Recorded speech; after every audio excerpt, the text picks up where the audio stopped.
One of the jobs we're going to look at today is actually rehoming some of these nukes. If you look very carefully at our beautiful nukes, they're a little bit outgrown in these 5-frame nukes. So we're going to put them into our Paradise hives, which is going to give them much more room, another 4 more frames in this. The point is they've certainly outgrown those nukes. So we're going to put them into something bigger. They're going to be much happier bees, not only because of the extra space, but because of the insulation properties as well. So they're going to keep them cooler in the summer and certainly a little bit warmer in the winter when we go way below freezing. So let's get to it. We've got a number of nukes today that we're going to actually rehome into larger sizes. It's getting towards the end of the season. We've got a few more months left, but not too many.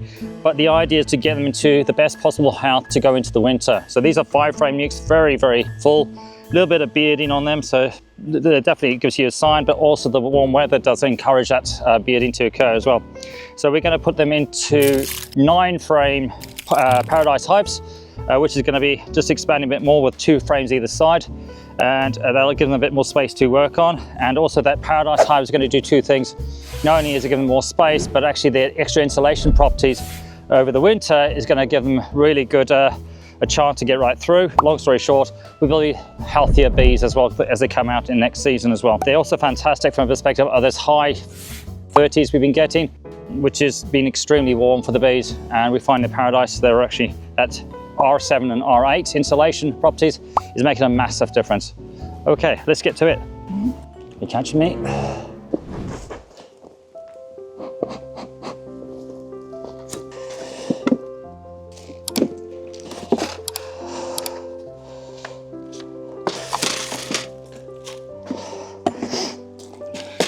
Okay, so we're moving and just putting the floor in place, making sure the entrance reduce is absolutely maximum, as we're still very much in the summer at the moment. We're just giving them enough space to allow the air through. And these lovely ventilated floors allows a huge amount of air through, particularly on these pallets that we're using. That's looking pretty good. Okay, so we're going to put 5 frames in the middle from the same order here that we have. At the moment we have a Vivaldi board in place, so we're going to be taking that off. And we tend to put a feeder in there. You can see how the bees are lovely. They're taking it very much so. So they've sort of been using that feeder. Where at the moment it's been a little bit dry on the resources side, but we're going to help them out with it. Okay, so we're going to take this off now. There they are, absolutely beautiful set of bees. So we have put one of our beautiful queens in there. When we started doing the splits a while ago, we were just trying to give them one of our genetics and let it wash through. Needless to say, she's been out there for a while. We're just going to do a little bit of housekeeping and just get rid of this excess comb on top. And we just tend to do that when we ever go into the hives. If something needs to be done, just keep things nice and neat and tidy. We do that, take the excess wax off. And we take that wax home with us. We don't leave it lying around, otherwise it's going to induce such things as wax moth. Okay, we work with the closest frame to us. And so this is our first frame that's going to go in. I'm right-handed, so I'm concentrating my left hand at the moment. There it is. A little bit of honey there, pop it down. It's a little bit of honey on there, but not much in the middle at the moment. So it is a little bit drier than I'd like it to be. And this side it certainly is as well. The second frame onwards is always a bit easier. This is where we should see a lot more action happening. And we certainly do. It's a lovely bit of brood in the middle. Okay, see if I can see the queen. Sometimes if you don't see the queen, it's not a necessity. As long as you see evidence she's actually doing her job. We see eggs and larvae, but that's what we're looking at. Beautiful colony of bees. Turn it over. The great thing about having frames that are wired or with a good foundation, in this case it's got a plastic foundation there, you can do this and turn the frames around. Where if you go foundationless, you're asking for a few headaches. There's a place for it. If you want to ease the life, I would definitely recommend foundation of some form. Again, a bit of housekeeping, just put this on the side here. Notice always I'm trying to lean on some form of surface if I have to.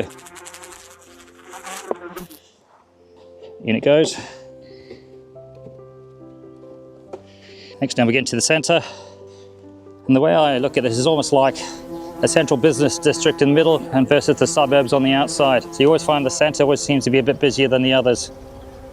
So I'm having a quick glance to see if I can see the queen. There's definitely evidence that there's eggs and larvae in there, which is always a good sign. Let's see if I can show you the larvae. You may not see it, but have a go. So those inside the very bottom. is white larvae, which gives you a good sign. The eggs are always harder to see. Okay, I'm just going to spin it around again, so keep the same orientation. So the front is the front and the back is the back. Quick glance again, see in case I have missed the queen.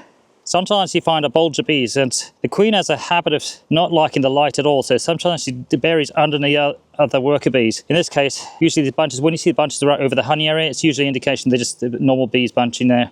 But if you find over the brood area, that's a good indication the queen's sometimes hiding underneath there, but not in this case. Next one. Okay, this is a lovely frame here.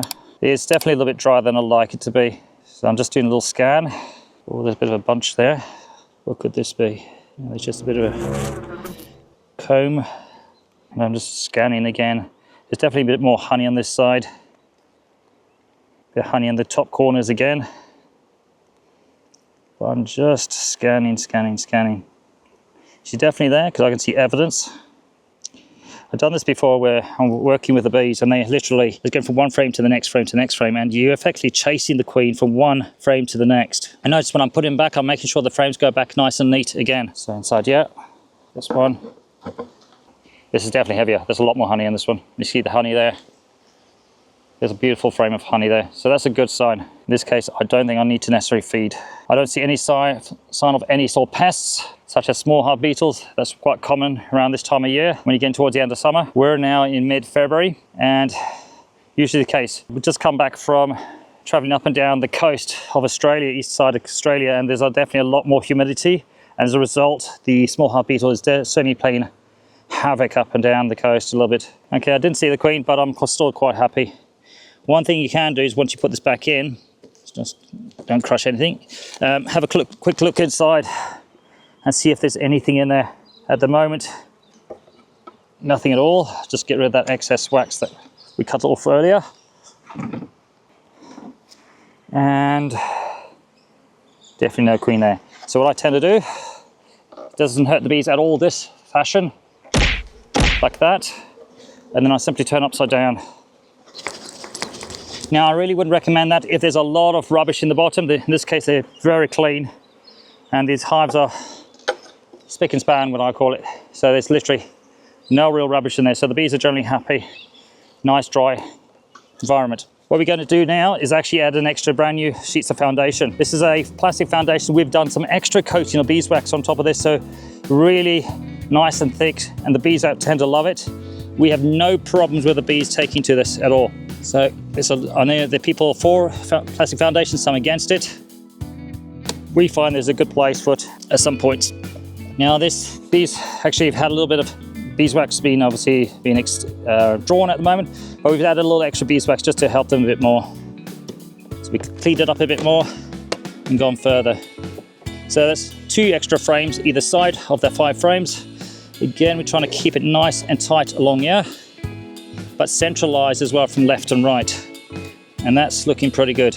Now we've got a good solid frame of honey on that one. There's a little bit of honey in all of them. Generally they're good healthy colony. Now it's going to give a nice space, room to expand on those extra 4 frames. Let's close them up.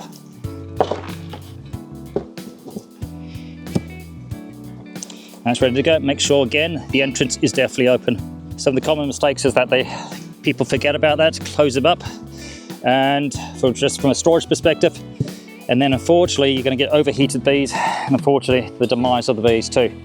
So we've got a very happy colony. So that is how we simply install from an existing nuke into a Paradise Hive, where we put 2 frames either side with a good sheet of well-coated foundation on either side. We kept effectively the frames on the same direction, and we put them straight in.